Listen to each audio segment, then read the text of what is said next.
सही। यूसुफ, जिक्र किया सलीम खालिक साहब ने भी समीर मिन्हास का, वो एक यंगस्टर्स हैं और कल जिस तरह से उन्होंने अपनी इनिंग्स खेली है, कहेंगे कि वो अपनी टीम के जो है इस्लामाबाद यूनाइटेड के एक्स फैक्टर साबित हुए। 36 गेंदों पे उन्होंने 70 रन बनाए। फिर इसके साथ साथ सोशल मीडिया पर वो अभी उनके बड़े चर्चे हो रहे हैं। उनके फादर के हवाले से हम बात करें, उनके लिए बड़ा प्राउड मोमेंट था उनको कवर करना। क्या कहेंगे समीर मिन्हास की परफॉर्मेंस पर? देखिए, समीर मिन्हास इससे पहले जो अपना एशियन कप हुआ था, इमर्जिंग कप, वहाँ पर भी उन्होंने अच्छी परफॉर्मेंस दी। अंडर 19 की सतह पर भी पाकिस्तान के लिए अच्छी परफॉर्मेंस दे सकते हैं। ये उनका पहला PSL है और PSL में साथ अगर बाप भी शामिल हो जाए वहाँ पर बतौर प्रोफेशनल फ़ोटोग्राफर, तो मेरे ख्याल में ये दोनों के लिए बहुत ही यादगार लम्हात थे। कल के हवाले से 44 गेंदों पर उन्होंने 70 रन की इनिंग्स खेली, बहुत ही कमाल की इनिंग्स थी और इसी इनिंग्स की वजह से उनको मैन ऑफ द मैच का एजाज़ भी मिला। और मैच के बाद PCB के चेयरमैन समीर अपना मोहसिन नकवी ने ख़ासूसी तौर पर समीर हुसैन मिन्हास को अपने साथ मिलाया, उनको गले लगाया, उनको हौसला अफजाई की। ये मेरे ख्याल में किसी भी यंगस्टर के लिए बहुत ही यादगार लम्हात होते हैं कि जब एक चेयरमैन PCB भी आपकी हौसला अफजाई कर रहा है। और उस वक्त उनके वालिद काशिफ मिन्हास ने जो ग्राउंड में मौजूद थे, उन्होंने सारे मनाज़र को कैप्चर भी किया और उन्होंने एक तस्वीर भी आज सोशल मीडिया पर शेयर की, जिसमें हम देख सकते हैं कि समीर और उनके जो भाई हैं इरफात मिन्हास, जो मुल्तान सुल्तान की तरफ से खेलते हैं, इस PSL का हिस्सा है, वो वहाँ पर बैठे हुए हैं और दोनों को वो PSL के मैच देख रहे हैं। और ये कितने इनके प्राउड मोमेंट होगा कि 2026 में आज वो PSL का हिस्सा हैं और सारे लोग उनकी तारीफ़ कर रहे हैं। तो यकीनी तौर पर ये एक बाप और बेटे के लिए मेरे ख्याल में बहुत ही एक अहम रिश्ता था, जिसकी वजह से उन्होंने मेहनत की, उनके बाप ने उनकी भरपूर हौसला अफजाई की, उनको सपोर्ट किया और अपनी मेहनत की वजह से आज इस मुकाम पर पहुँचे हैं। तो जिस तरह हनीफ बरादरान ने पाकिस्तान क्रिकेट के लिए खिदमत अंजाम दी, अब एक बड़े अरसे के बाद ये जो समीर मिन्हास बरादरान है, ये पाकिस्तान के लिए एक फ्यूचर साबित हो सकते हैं। लेकिन इसके लिए अभी उनको बहुत ज़्यादा मेहनत की ज़रूरत होगी, बहुत ज़्यादा कोचिंग की ज़रूरत है। एक इवेंट से अब ये नहीं कह सकते कि ये पाकिस्तान के अब आने वाले दिनों के स्टार्स होंगे, बाबर आजम बन जाएंगे। इनके लिए उनको खासी मेहनत करना पड़ेगी और पाकिस्तान क्रिकेट बोर्ड को भी इनका पूरा ख्याल रखना पड़ेगा। सही। असगर सलीमी साहब, आपकी जानिब आना चाहती हूँ। अब हम बात करें, कहा जा रहा था कि अगर रावलपिंडी 10-15 रन मजीद बना लेती तो शायद एक बेहतर टोटल होता, लेकिन जिस तरह से इस्लामाबाद यूनाइटेड ने प्ले किया, लग रहा था कि अगर इससे ज़्यादा रन भी होते 15-20 तो वो बासानी चेज़ कर लेते। बड़ा टेक्निकल प्ले किया इस्लामाबाद यूनाइटेड ने या फिर रावलपिंडी बड़ा बेसिक लूज़ कर गए? हाँ हिफ्ज़ा, बेसिकली देखा जाए तो कहा जाता है, ये तासुर है कि क्रिकेट जो ना हमेशा आखिरी बॉल तक नहीं पता चलता कि कौन सी टीम जीतेगी या हारेगी। लेकिन कल जब मैच शुरू हुआ, दोनों टीमें आई हैं और उसके बाद बॉडी लैंग्वेज बता रही थी कि रावलपिंडी आज का मैच भी जीतने के मूड में नहीं है। नंबर 1।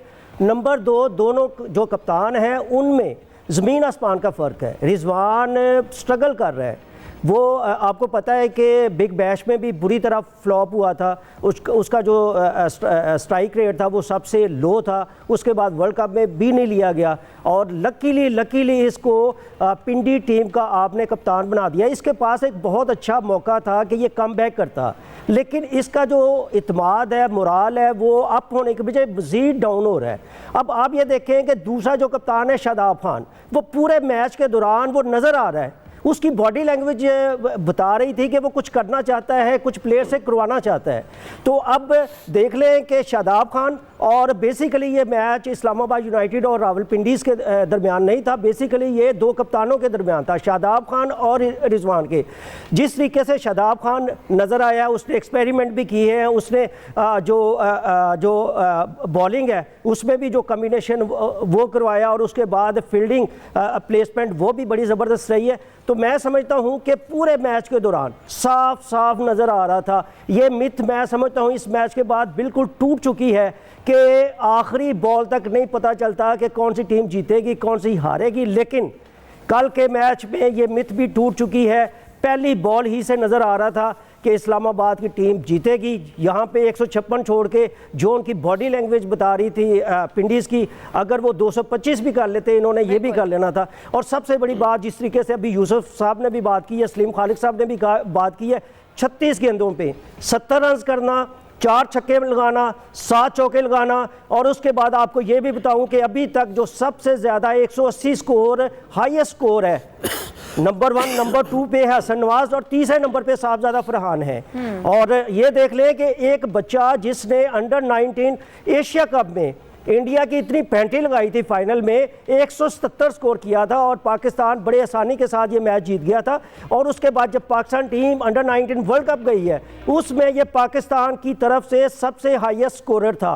और मैं थोड़ा सा मज़ीद ऐड कर दूं कि ना सिर्फ दो नहीं 3 भाई हैं इसके, समीर मिनहास, इरफात मिनहास और तीसरा एक और इनका भाई है वो भी है। मैं समझता हूँ जिस तरीके से अकमल बरादरान 3 भाई उनके वो टीम पाकिस्तान की तरफ से खेले थे, उसके बाद इलाही बरादरान वो खेले थे, तो मैं समझता हूँ कि ये जो है बड़े ज़बरदस्त ये बरादरान अपना मिनहास से बरादरान चल रहे हैं। और अगर इसी तरीके से चलते रहे, मैं आपके प्रोग्राम की वसादत से बड़े डंके की चोट पर कहता हूँ, इरफात मिनहास की भी जिस तरीके से परफॉर्मेंस मुल्तान सुल्तान की तरफ से चल रही है, मोहम्मद नवाज़ को ये रिप्लेस करेंगे, कौमी टीम में आएंगे, रिप्लेस करेंगे मोहम्मद नवाज़ को। चूँकि मोहम्मद नवाज़ ने बेशक पिछले सीज़न में 2025 में 36 विकेटें ली थी पाकिस्तान की तरफ से, सबसे ज़्यादा विकेटें, लेकिन उसकी परफॉर्मेंस दिन ब दिन बहुत नीचे जा रही है। और जो इरफात मिनहास है ना सिर्फ स्कोर कर रहा है, बड़ी तेज़ी के साथ स्कोर करता है। बिल्कुल ऐसा ही है। और हमें कल रावलपिंडी के जो बॉलिंग प्लान है ये भी हमें बड़े प्रेडिक्टेबल नजर आए।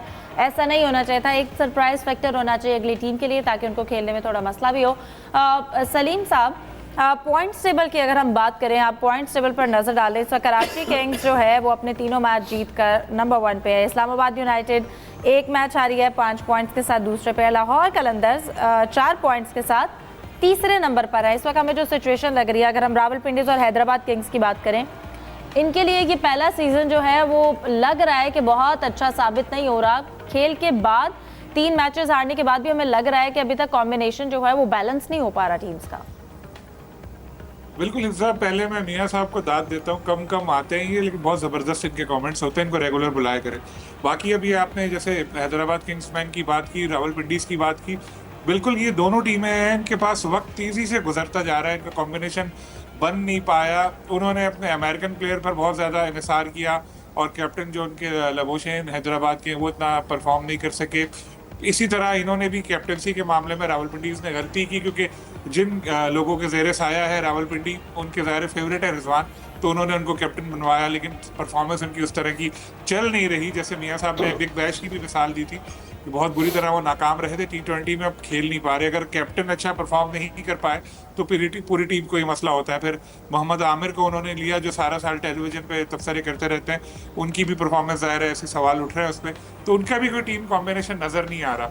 और इस वक्त जिस तरह कराची किंग्स का आपने जिक्र किया, बिल्कुल डोमिनेट कर रही है डेविड वार्नर की ज़ेर क़यादत और नाकाबिल शिकस्त है, बहुत उसकी अच्छी परफॉर्मेंस है। चाहे वो आज़म हो या दूसरे लड़के हो, सब जहाँ जिसको मौका मिलता है वो परफॉर्म करता है। कलंदर तो पिछला मैच जैसे जीते वो जख्मी शेर बनकर जीते। फिर शादाब बहुत अच्छी तरह परफॉर्म भी करे। आपने बड़ी अच्छी बात बोली थी 1-2 शो पहले के शादाब इधर ही PSL में अच्छा परफॉर्म, PSL के प्लेयर बाकी जी, तो बाकी उनका यही है कि PSL में तो उनकी बहुत अच्छी परफॉर्मेंस चल रही है। ठीक है, तो